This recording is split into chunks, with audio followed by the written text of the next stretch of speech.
사람들은 정의에 관심이 많습니다. 특히 한국 사람들은. 그래서 다른 나라에서는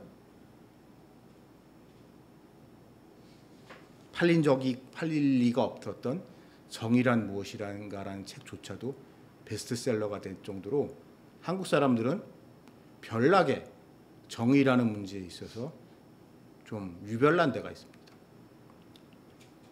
그러나 안타까운 현상 중에 하나는 이 정의라는 이름으로 타인을 정죄하는 경향이 많습니다. 정의라는 부분을 고민하면서 내가 어떻게 해야 될 것인가 라는 걸 가지고 고민하는 것이 아니라 정의라는 핑계를 명분을 삼아서 타인을 심판하고 오히려 자신의 부족함을, 자신의 허물을 덮으려고 하는, 한마디로 내가 나쁜 사람이 아니라, 나는 나쁜 사람이 아닌데 이 세상이 너무 정의롭지 못해서 내가 요 모양 요 꼴로 산다, 이러고 살고 있다. 그러면서 자기 자신을 합리화하고 다른 사람을 정의라는 이름으로 함부로 정죄하면서 마치 자신이 성공하지 못한 것은 정의롭지 못한 세상과 타협하지 않았고, 저 사람이 성공한 것은 정의를 무시하고 이 불의한 세상과 타협하면서 이 불의를 아주 그것을 통하여 자신의 개인적인 욕심을 채우기 때문에, 한마디로 저 사람이 나보다 더 나쁜 사람이기 때문에 저 사람이 성공했다고 하면서 이상하게 좀 삐딱하게 보는 그런 사람들이 많이 있습니다. 그러나 성경이 말씀하시고 있는 정의는 그런 것과는 전혀 상관없는 겁니다. 하나님 앞에서 우리 모두는 50보 100보입니다. 죄인 아닌 사람 하나도 없어요. 죄를 하나를 지었건 열을 지었건, 여러분이나 이 말씀을 듣는 대부분들은 아마 죄 지어서 감옥 갔다 오신 분 없을 겁니다. 전과가 없으실 겁니다. 하지만 죄를 지어 감옥에 갔다 온 사람, 아니 감옥까지도 안 가죠. 벌금이라고도 내서 유죄 확정 판결을 받으면 전과가 생기잖아요. 전과가 있냐 없냐, 전과 초범이냐, 전과 100범이냐, 전과 200범이냐 다를 수 있어도 그들 모두 다 전과자라는 데 있어서는 똑같기 때문에 전과자가 아닌 사람과 구별될 수 없듯이 죄를 지었다는 것이 중요한 것이지, 우리가 하나님 앞에서 죄를 누가 더 많이 지었냐 덜 지었냐, 누가 얼마나 더 심한 죄를 지었냐, 누가 그거보다 가벼운 죄를 지었냐는 중요한 문제가 아닙니다. 자, 오늘의 본문의 말씀 상황을 우리가 좀 이해할 필요가 있습니다. 자, 이스라엘 사람들은 하나님께서 보내신 위대한 선지자 모세를 통해서 애굽에서, 이집트에서 70년의 노예살이를 끝나고, 이집트에서 노예 생활을 끝나고 출애굽을 해서 팔레스타인 땅, 지금의 가나안 땅에 정착을 하게 됩니다. 그리고 여러 우여곡절이 있었지만 하나님이 세우신 사울, 다윗, 솔로몬을 거치면서 이제 고대 국가, 하나의 국가로서의 형태를 자리 잡게 됩니다. 그러나 솔로몬 말기에 잘못된 정책으로 말미암아 이스라엘은 남유다와 북 10개 지파로 분열하게 되죠. 여로보암의 반란을 통해서요. 자, 그 반란이 일어나가지고 남과 북이 갈라지게 된 것, 거기에는 우리가 구약 성경을 쭉 읽다 보게 되면 뿌리 깊은 일종의 라이벌 의식 같은 게 있습니다. 고대 이스라엘은 아브라함과 이삭과 야곱의 후손인 12지파가 여호와 하나님 신앙이라는 걸 중심으로 뭉쳐있는 일종의 연합체였습니다. 12지파 연합체였죠. 근데 이 12지파 중에 가장 큰 지파가 유다 지파였고 두 번째로 큰 지파가 에브라임 지파였습니다. 근데 흥미로운 게 뭐냐면 에브라임 지파는 므낫세 지파와 같이 요셉계 지파입니다. 그러니까 요셉의 지파입니다. 그래서 요셉계 지파를 둘을 합치면 유다 지파보다 크지만 요셉계 지파가 에브라임 지파와 므낫세 지파 둘로 갈라져 있었기 때문에 단일 지파로서는 유다 지파가 제일 컸습니다. 이 유다 지파는 그러면서 이 두 지파는 서로 그 연맹이라고 해야 되나 그 공동체 내에서 연합체 내에서 주도권 경쟁을 오랜 기간 동안 벌여왔고 주로 사는 지역도 그들이 남쪽과 북쪽으로 갈라지게 되면서 큰 그림으로 봤을 때 최대 지파인 남부의 유다 지파와 이것의 대척점에 있는 북쪽의 에브라임 지파와 거기에 동조하는 나머지 10개 지파 사이에 갈등이 있어 왔습니다. 뿌리 깊은 갈등이 있었고 이 갈등을 다윗은 잘 도닥였지만 솔로몬은 나라가 너무 잘 살게 되면서 한마디로 북부 사람들을 무시했고 그래서 솔로몬 사후에 북쪽 사람들이 떨어져 나가면서 수백 년 동안 남과 북이 서로 분열을 해가지고 싸우게 됩니다. 자, 그리고 그 경쟁의 또 한 가지 중요한 포인트는 여호와 하나님을 믿을 때 어떻게 믿어야 되느냐라는 것으로 판명이 납니다. 즉 고대 사회에서 권력이라는 것은 왕이라는 것은 하나님의 그러니까 신적인 권위를 가지고 있는 것이고 그래서 누가 더 하나님으로부터 여호와 하나님으로부터 택함을 받았는가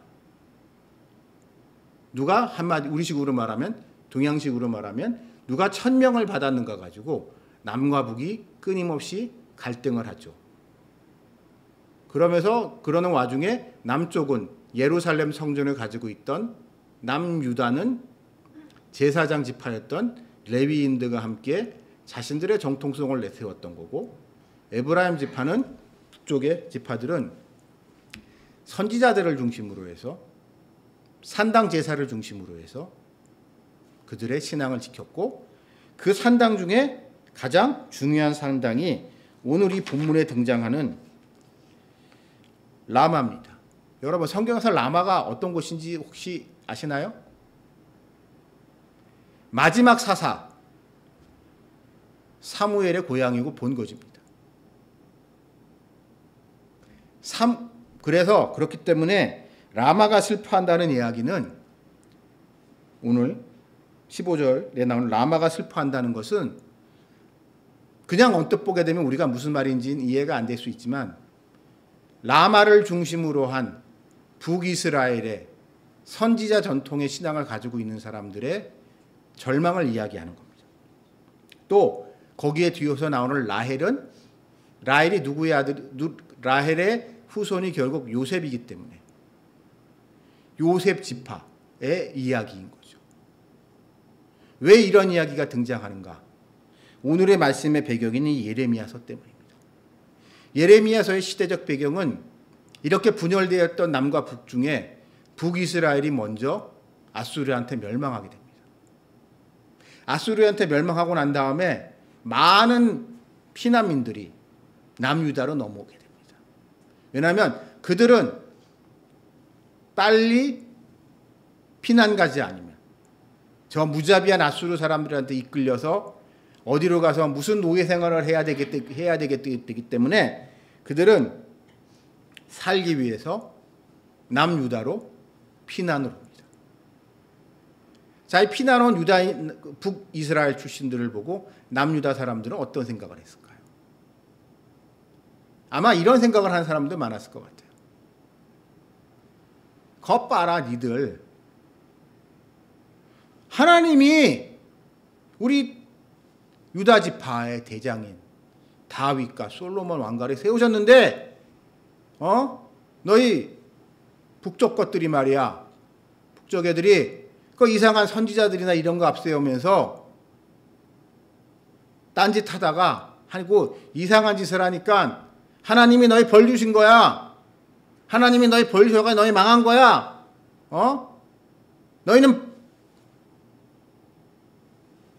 맞을 매를 맞고 있는 거야. 라고 하면서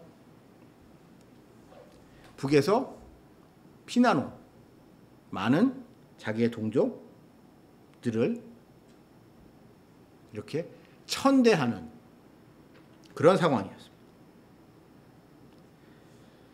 그러한 이들에 대해서 하나님은 말씀하고 계신 겁니다. 비록 북이스라엘이 우리가 알고 있는 사마리아나 이런 베델이라든가 이런 단이라든가 이런 곳이 좀 변질이 돼서 좀 이상해졌을지라도 그들 또한 하나님의 택함 받은 백성이면은 변함이 없고, 그래서 그들도 그들도 하나님께서는 여전히 사랑하고 계시고 여전히 붙들고 계시고, 그래서 그들도 언젠가는 하나님이 회복시켜 주실 것이다 라는 말씀을 오늘 이 선지자 예레미야를 통하여 말씀하고 계십니다. 저는 이 말씀을 볼 때마다 우리나라의 상황을 한번 생각을 해봅니다. 우리나라가 왜 잘 살까요? 우리나라가 왜 잘 살게 됐을까요?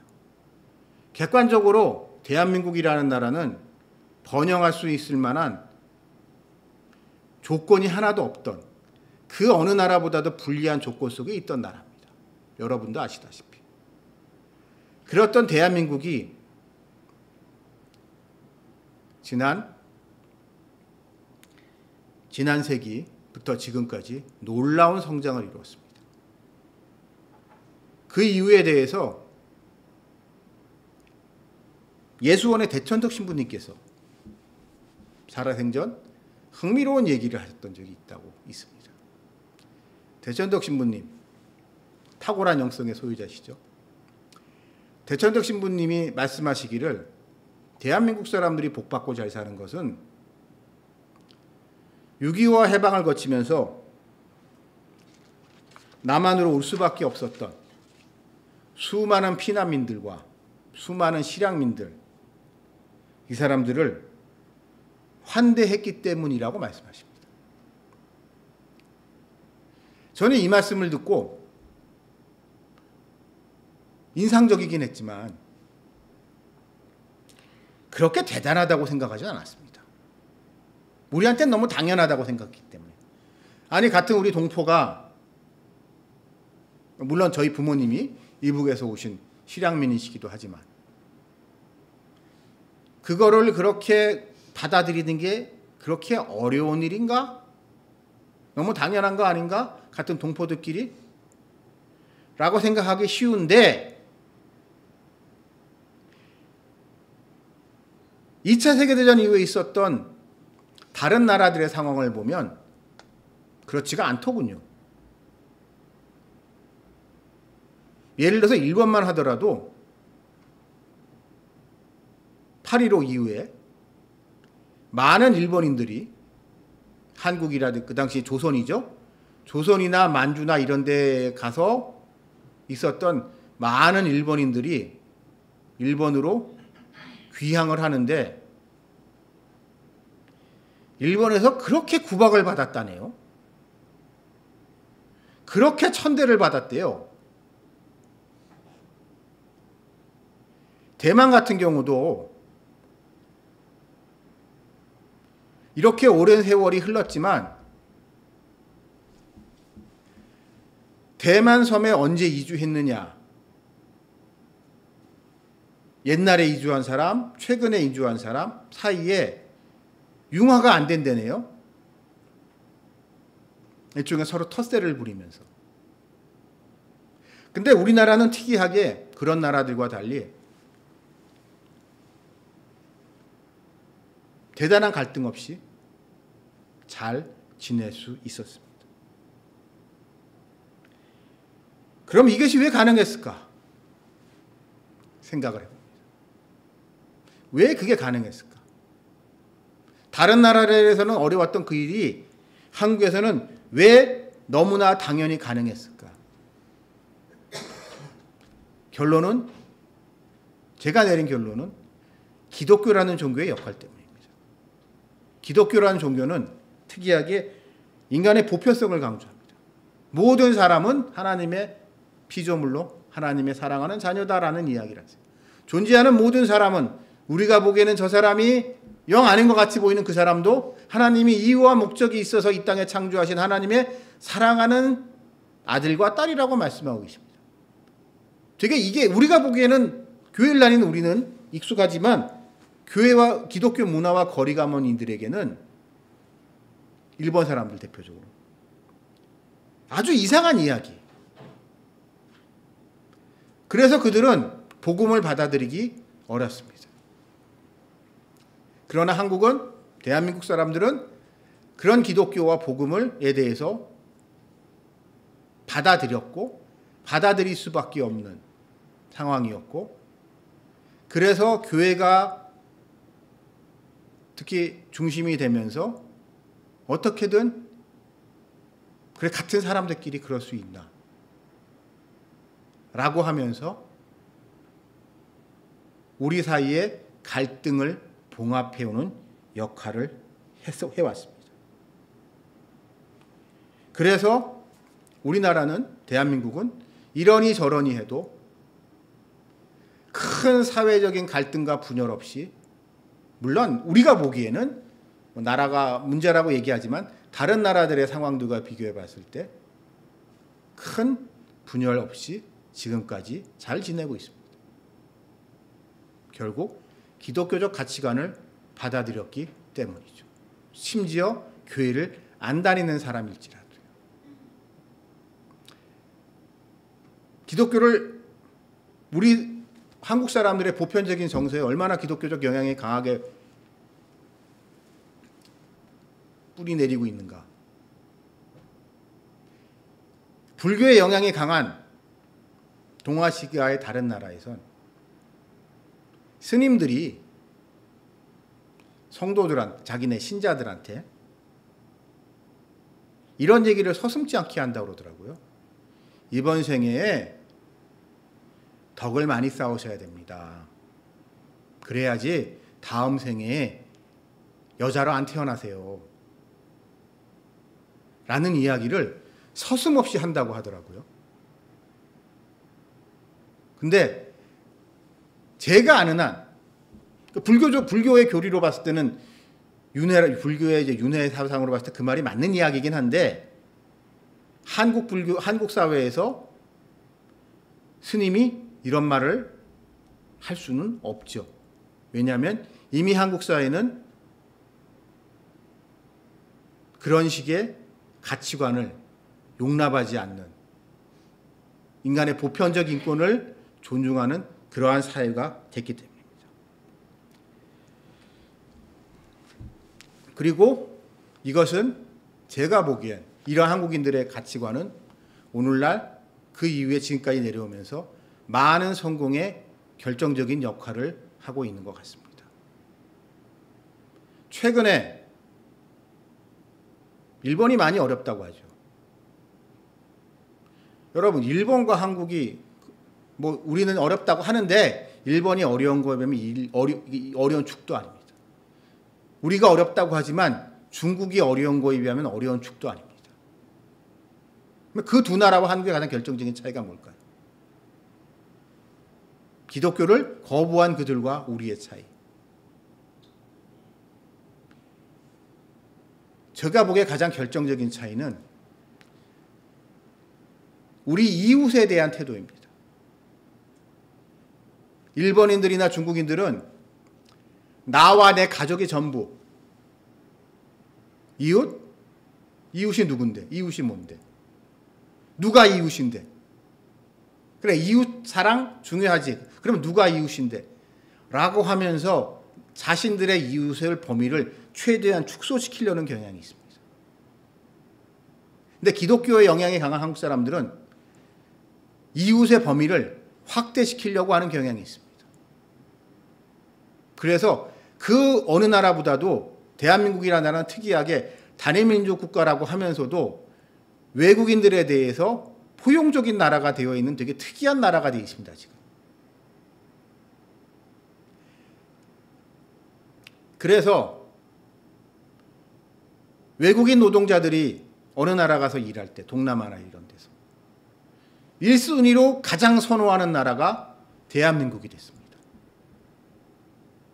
우리나라에서 산업 현장이나 이런 데 가서 보십시오.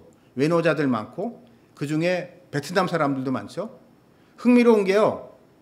일본에서는 베트남 노동자들 한국도 많이 가고 일본도 많이 가는데 일본에서는 그렇게 문제를 많이 일으킨다네요.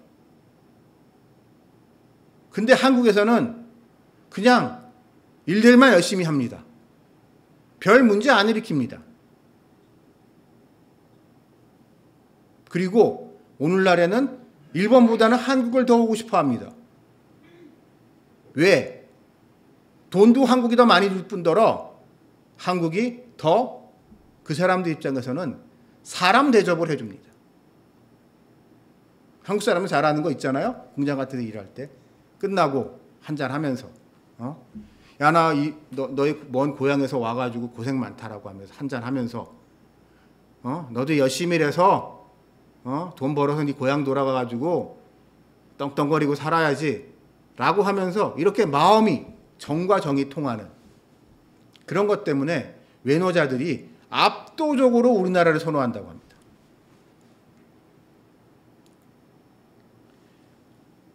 그리고 이 일에 있어서 또한 우리 교회는 중요한 선교적 사명을 수행해 왔습니다.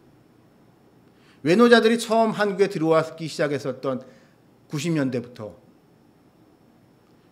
한국에 새롭게 들어오게 된 외노자들과 다문화 가정은 한국 교회에 새로운 선교적 과제를 던져줬습니다. 그전에는 그 사람들한테 복음을 전하기 위해서는 그 나라에 찾아가야만 했지만 이제는 이 땅에 온 그들을 상대로 복음을 전할 수 있는 그런 상황으로 바뀌게 됐고 그래서 이 교회 저 교회에 많은 종류의 외국어 예배가 진행되고 있습니다. 물론 그리고 그 외국어 예배들은 그 언어를 사용하는 외국인들에게 있어서는 아주 중요한 그들의 공동체의 중심의 자리를 맡고 있습니다. 그들이 주중에는 각자 흩어져서 공장에서 산업 현장에서 힘들게 일하지만 일주일에 한 번 일요일날 주일날 예배하러 교회에 오는 것이 신앙적인 문제도 있지만 오랜만에 고향 사람들 만나고 오랜만에 같은 동족들 만나고 같은 동족들과 자기네 나라 말을 편하게 하면서 모일 수 있는 그것 자체가 그들에게 너무나 소중한 기회였기 때문에 많은 이들이 그렇게 다양한 종류의 외국어 예배를 통하여 복음을 접하게 됩니다. 물론 그들 중에 상당수는 종교적인 이유가 아니라 어찌 보면 그들 민족이 가지고 있는 그들의 신앙을 여전히 고수하고 있지만 최소한 이러한 복음을 접하는 것을 통하여 교회라는 데를 들락날락거리기 시작하면서 그들 중에 분명 처음의 마음은 그냥 일주일에 한 번 저기 가서 밥 얻어 먹자 라는 생각을 가지고 왔지만 그 자리에서 하나님을 만나고 말씀을 받아 거듭난 경험을 하고, 그래서 주님의 일꾼으로 사명자로 살아가는 분들도 분명히 많이 있습니다. 저는 이러한 것이 결코 우연이 아니라고 생각을 합니다. 그렇기 때문에 지금 이 순간 우리가는 우리에게 주어진 사명이 무엇인가를 다시 한번 생각해 봐야 됩니다. 여러분, 이 시대의 문화는요, 우리한테 자꾸 사람을 가리라고 합니다. 수준 맞는 사람들끼리 놀라고 합니다. 대인관계에 있어서도 손해보지 말라고 합니다. 너에게 도움이 안 되는 사람을 왜 만나냐고 그럽니다. 네, 맞는 말입니다. 손해보는 짓이죠. 끼리끼리 만나야 된다고 합니다. 그러나 성경의 말씀과 교회의 가르침은 그것과 거리가 멀고, 이 세상의 모든 사람을 하나님의 마음으로 가지고 하나님의 시선으로 바라볼 것을 하나님 우리에게 요구하고 계시고, 그러므로 믿는 우리들은 우리 주변에 그러한 이들, 소외된 자들, 복음을 아직 접하지 못한 자들, 어찌 보면 저런 사람은 절대로 교회를 다닐 수가 없고 저런 사람은 절대 하나님을 믿을 수 없을 거라고 생각하는 그런 사람들조차도 예수님의 마음을 품고 접하며 그것을 통하여 혹시 모를 하나님의 택하심이, 하나님의 섭리가 성취되는 것에 쓰임받는 것, 그것이 여러분과 저와 같은 모든 성도가 가지고 있는 에게서 가장 중요한 책무이며, 이 책무를 다하는 것, 그것이 우리 그리스도인에게 그 무엇보다도 중요하고 그 무엇보다도 제일 가는 사명이다 라고 생각하며 다시 한번 우리 주변을 돌아보는 여러분들이 되시기를 주님의 이름으로 축원합니다. 같이 기도드리시겠습니다. 하나님 아버지, 감사합니다.